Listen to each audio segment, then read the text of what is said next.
The state of Arizona is home to an elaborate network of prehistory. After the Archaic period in central Arizona, permanent occupation amongst the Prescott and Sonawa groups begins. Prescott people are easily recognizable in the archaeological record by how they conducted their lives, who they traded with, and most importantly, their material goods. Across the cultural landscape, we have documented hundreds of habitation sites and features. Early Prescott sites consist of Hohokam-style pit houses, which are often clustered around open courtyards where crafting occurred. Later in time, a gradual shift towards Puebloan architecture and plaza spaces took place. During this later occupation, Prescott groups hallmarked their presence by the means of a higher frequency of distributed goods, including brilliant red Argillite. For years, archaeology has conducted studies into the Prescott economy. My focus in this study group includes the control of Argillite and the production of black on gray decorated ceramics.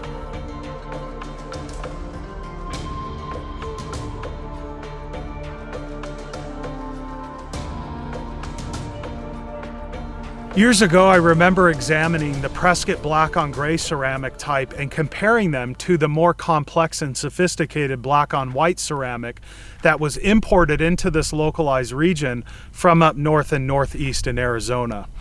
At the time, I thought, well, there's definitely a similarity when you look at the iconography on each vessel and you compare them.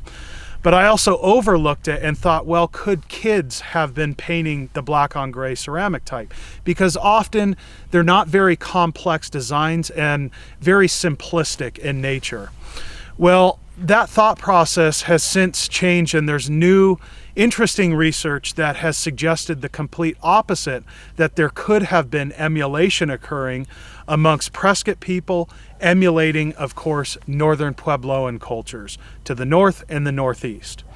Of course, future research can answer these questions, and it definitely needs to be conducted, but nonetheless, very fascinating, and we are starting to get closer to those answers of what inspired or who inspired Prescott people to not only reduce their wares, but also to paint these very simplistic images that often emulate cultures up north. Although the examination of decorated black on gray ceramic types can help us understanding how the prehistoric occupants of this area conducted their daily lives and ritual practices, another important component in material culture and remains is the examination and study of brilliant red Argillite. The Prescott culture were absolute specialists and brilliant craftsmen in this red stone. I've been using it for quite some time now, for many years actually, and I've been trying to understand how they carved this stone, the methodology, and also the mindset behind each production. In this video, I want to take you step by step in reproducing and recreating a prehistoric necklace, a prehistoric Prescott culture necklace, but first we'll take a look at an original example. What you're looking at here is an authentic prehistoric Prescott culture necklace. So this is a very, very old piece, and it's very significant. I've been working with this in a collection for quite some time. And anybody can take a piece of Argillite and shape it into a crude pendant or make a very nice pendant, but it definitely takes a specialist to manufacture the many hundreds of beads that you see within this necklace. This is a lot of work, and very likely a special craftsperson created this necklace in prehistory, very similar to the craftsperson that we found, a female craftsperson that we found at the Willow Lake ruin site, which was buried with over 7,000 Argillite disc beads. So in between all of these Argillite disc beads, we have larger disc beads of turquoise. And the turquoise, of course, is green and blue, likely coming from New Mexico, farther east from Arizona.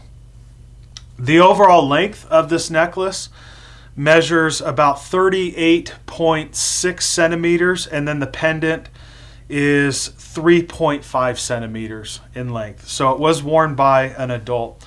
But once again, you can see how fine and beautifully crafted this necklace really is. One thing that archaeology attempts to do with material objects is to interpret the iconography or results of the material itself.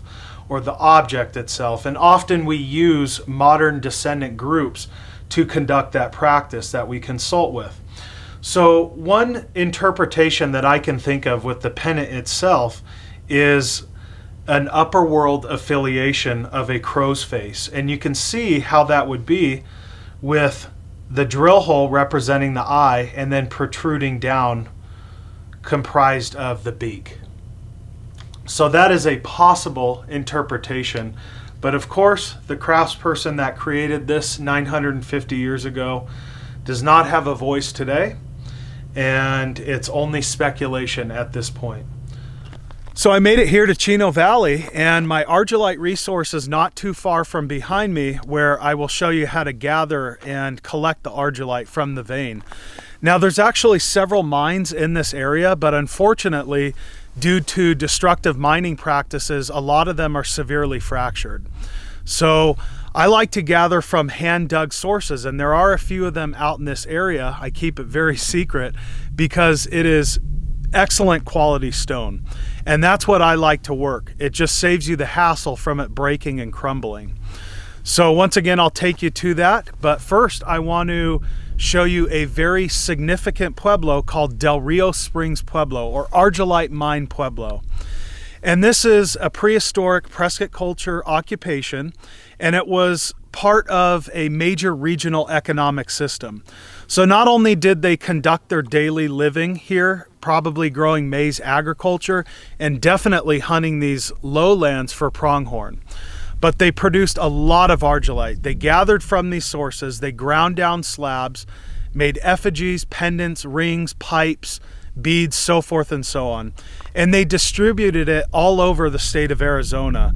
To the south in the Hohokam region, up north in the Sonawa territory, and then here locally in the Quad Cities, Prescott, Prescott Valley, and Chino Valley, of course. So I want to show you this pueblo. I think you'll be fascinated with it. It is a Chino phase occupation. It dates from about AD 1100 to 1300. Let me take you there right now.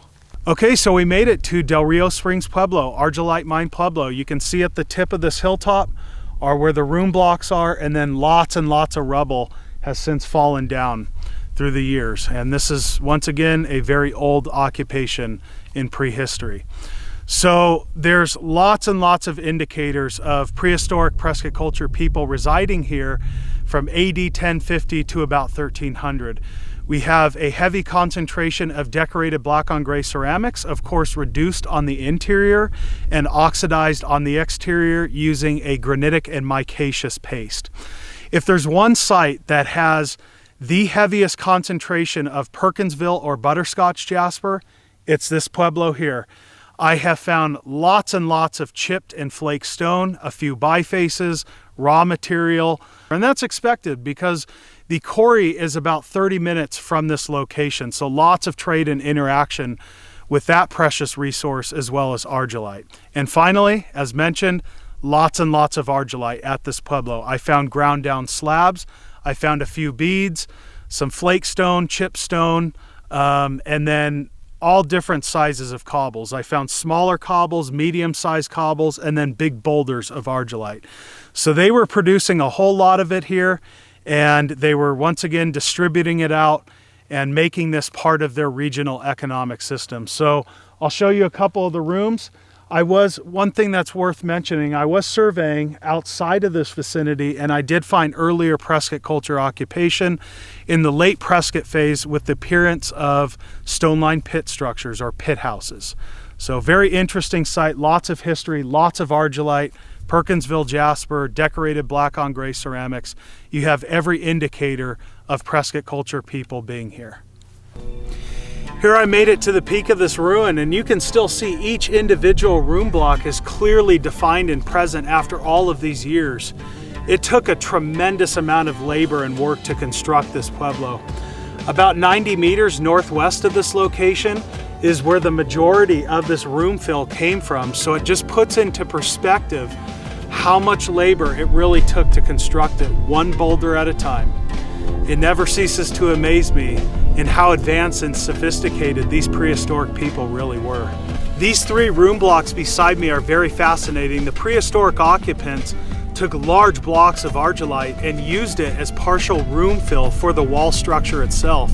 So not only did they use this precious red stone for crafting jewelry with, but they also use it in the very construction of their dwellings.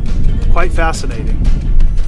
So I am heading back from this Pueblo, and now we'll go to our Argillite location, gather some, so we can reproduce this necklace.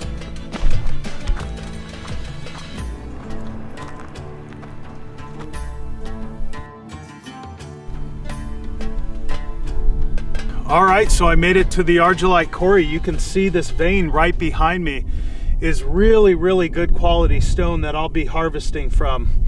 Now, I wish I could harvest the existing Argillite pieces from the surface. It would be much easier and less labor intensive, but the harsh elements from the natural environment have weathered it, so it will not break down on sandstone. So I do have to harvest this out. I have some metal tools, a metal chisel, and of course a hammer that I'll be using through this process. And the prehistoric occupants also used hand tools. Theirs were stone. They used stone chisels, stone wedges, and then of course hammer stones. We do find them very, very frequently in the archaeological record in this localized environment. Now, this quarry is very similar to the prehistoric quarry, but this is not the same source. The prehistoric quarry is a few miles south from this location, and for obvious reasons, we will not be harvesting from that quarry because future investigations into archaeological research can be conducted. So yeah, I will get to work. I'll harvest this material out, and we'll just gather what we need.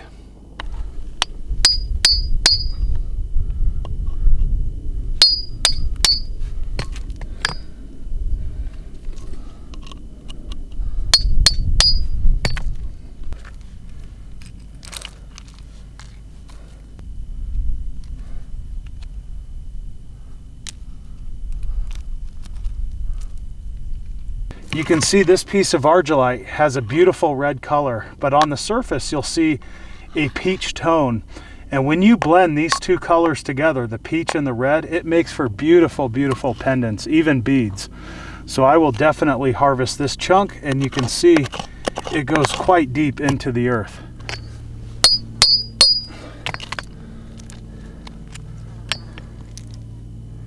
Here's another great example. You can see that peach cortex, and then the heart of the stone is a beautiful blood red color. This will make for some good jewelry.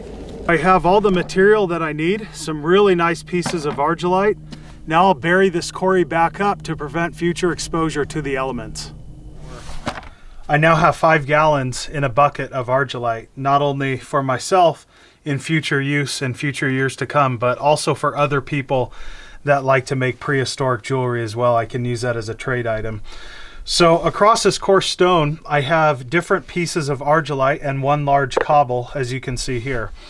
And when working Argillite, I like to gather these smaller pieces. They're much easier to work down into a thinner slab, but also it doesn't over harvest that precious resource out in Chino Valley.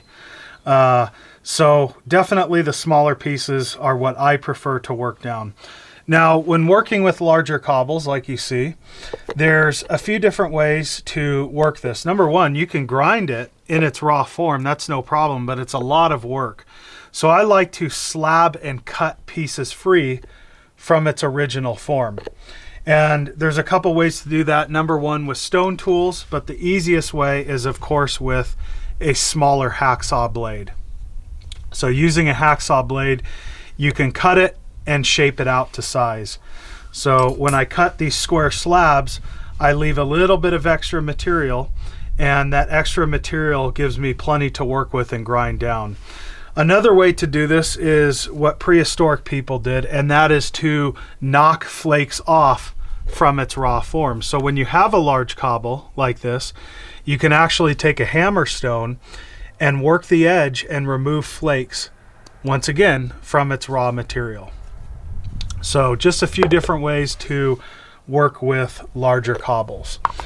Now, for the purpose of this video, I will be using raw pieces that are smaller, and I will start grinding each piece down into a thinner slab in order to make beads. So we'll start off by making the beads, And then lastly, the easiest task is to make the pendant.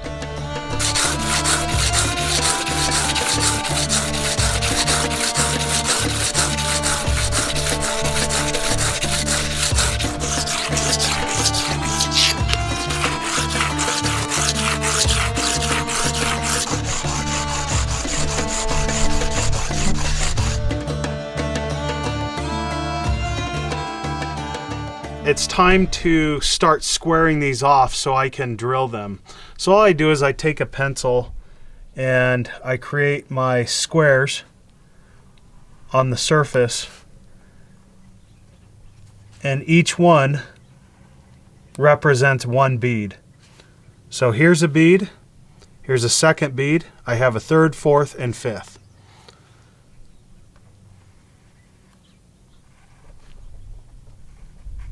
So now I want to take you through the process of drilling each square, and you can see I already have one square drilled on both sides, so it went all the way through, and you can see how fine that hole is. And that's a nice thing about using stone as opposed to metal tools, is you can really control the pitch, the angle, but also the amount of pressure that you're applying to the stone directly. It's a much safer method compared to a metal drill. So that's what I'm using today. On this hand drill spindle, I have a stone drill bit. This is a projectile point that I use for hunting, and of course it broke at the bottom, so I salvaged the tip and I just re-napped it into a very, very fine drill bit. So we simply place the drill bit on top of the stone and drill right through it. And you'll know that you drilled through it because the stone will spin at the end. And at first, I drill real fast to seat the drill. So that creates a divot, and then I can work nice and slow.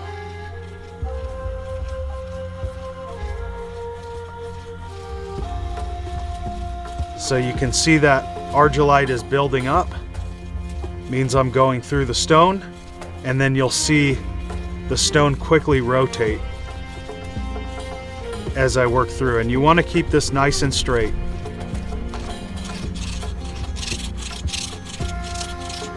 Okay, I just hit the bottom,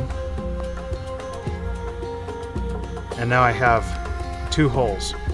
It didn't spin as fast as this one did, but you can hear it, you can feel it, and it does have a slight pull or rotation. And once again, on the back side, you can see these two holes. So I'll work on all of the other squares, not only on this piece, but other slabs that I just ground down. As you can see, I have a slab of Argillite ground down. We have each square etched on the surface, and it's also drilled. I took you through that entire process. So now it's time to cut each section away from the slab and then cut each square free. So the question becomes, how did the prehistoric Prescott culture do that?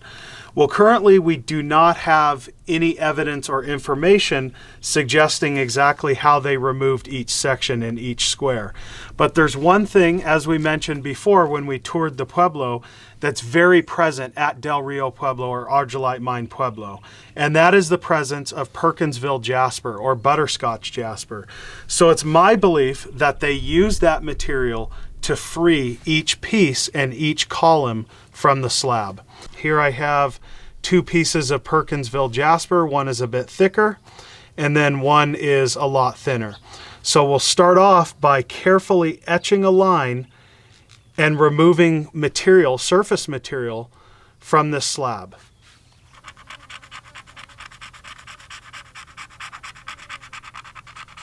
So this piece broke off nice and clean, and I have one bar, as you can see, that I can just cut in half. So once again, using my tool, I just gouge the surface and remove material. Just like before, once the cut is deep enough, I just break the piece in half. And you can see I have two beads that are ready to be ground and rounded.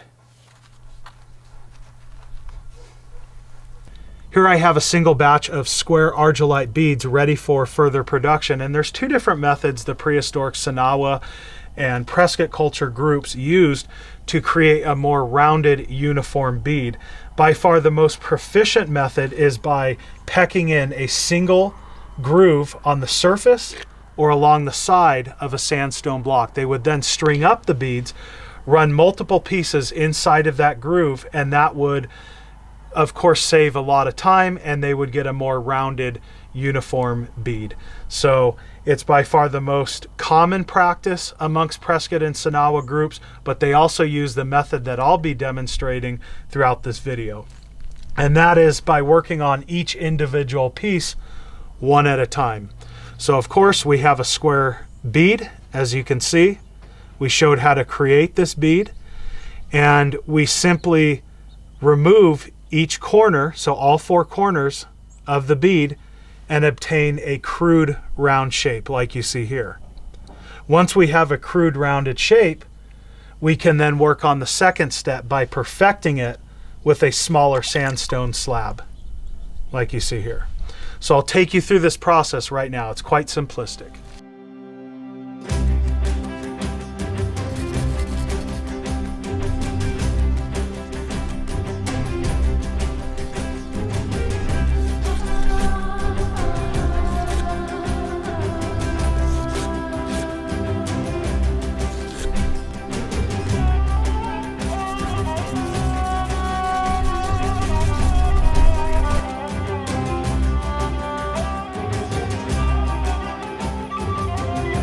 Well, you can see I have all my beads on this string.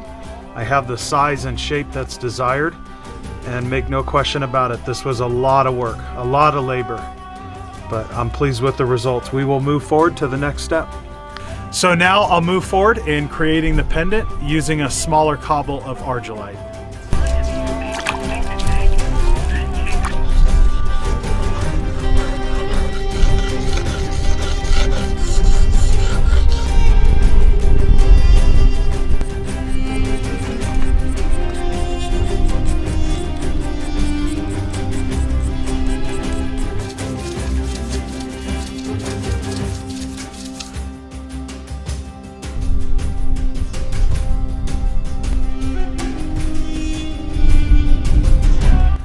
So on my journey in wilderness living and primitive technologies, you've seen me craft complex sinew back bows, weave baskets, make primitive pottery, flint knap projectile points, and make atlatl and dart systems. By far, the most complex project that I have started to date is this necklace right here. After 136 hours, it is finally complete. You can see I have the pendant and all the beads strung together into one piece. I'm very pleased with the results. Was it worth the work? Absolutely. I would do it all over again. It was definitely a learning experience and also a conversational piece for the future.